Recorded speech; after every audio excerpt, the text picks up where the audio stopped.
শিশু রামিসা ধর্ষণ ও হত্যা মামলার বিচার কাজ শুরু হয়েছে। মঙ্গলবার থেকে স্বাক্ষর নেওয়া হবে। সোমবার ঢাকার শিশু সহিংসতা দমন ট্রাইব্যুনালে অনুষ্ঠিত এই মামলার অভিযোগ গঠন করা হয়েছে। আদালতে নিজের দায় অস্বীকার করে কিছু না বললেও স্ত্রীকে নির্দোষ দাবি করে আসামি সোহেল রানা। তবে ডলার নামে একজনকেও দোষী হিসেবে উল্লেখ করে সে। মঙ্গলবার থেকে শুরু হবে মামলার সাক্ষ্য গ্রহণ। আরিফুল ইসলামের সহায়তায় বিস্তারিত আফসার আনিলার রিপোর্টে।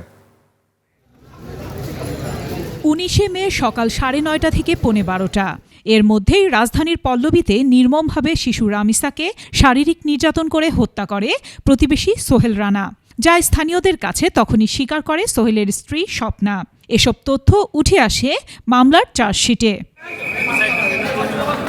বিচার শুরুর প্রথম দিনে সম্পূর্ণ চার্জশিট ঢাকার শিশু সহিংসতা দমন ট্রাইব্যুনালে পড়ে শোনান রাষ্ট্রপক্ষের আইনজীবী।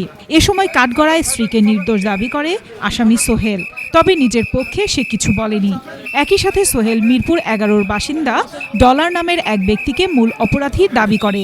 আমি আপনার শুধু বাচ্চা দুটো করছি, ধর্ষণ করতে, ডলার মারছে, ডলার। আপনার ওয়াইফ কি সাহায্য করেছে আপনাকে? আমার ওয়াইফ সাহায্য করেন, আমার ওয়াইফের কোনো দোষ নাই। আসামি পক্ষের আইনজীবী জানান অপরাধের কোনো প্রত্যক্ষদর্শীও নেই, তাই আসামিদের জামিন চাওয়া হয়েছে। এই মামলায় যেহেতু ডিএনএ রিপোর্টে বীর্যের উপস্থিতি শনাক্ত হয়নি এবং এই মামলায় কোনো চাক্ষুষ সাক্ষী নেই, সেহেতু এই আসামি সোহেল রানা এবং স্বপ্না খাতুনের অব্যাহতি চেয়ে বিজ্ঞ আদালতে আবেদন করেছিলাম। বিজ্ঞ আদালত আমাদের আবেদন নামঞ্জুর করে আসামিদের বিরুদ্ধে চার্জ গঠন করে। মঙ্গলবার থেকে শুরু হবে মামলার সাক্ষ্য গ্রহণ।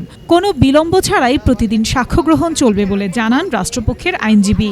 আগামীকাল ডেট নির্ধারণের জন্য হাম্বল সাবমিশন রাখিলে মাননীয় ট্রাইব্যুনাল এই আইনের বাধ্যবাধকতা উপলব্ধি করে এবং আমাদের সাবমিশন সঠিকতা উপলব্ধি করে আগামীকাল নির্ধারণ করেছেন সাক্ষ্য গ্রহণের জন্য এবং একটানা চলবে আইন অনুসারে। আফসানা নীলা, 21শে টেলিভিশন, ঢাকা।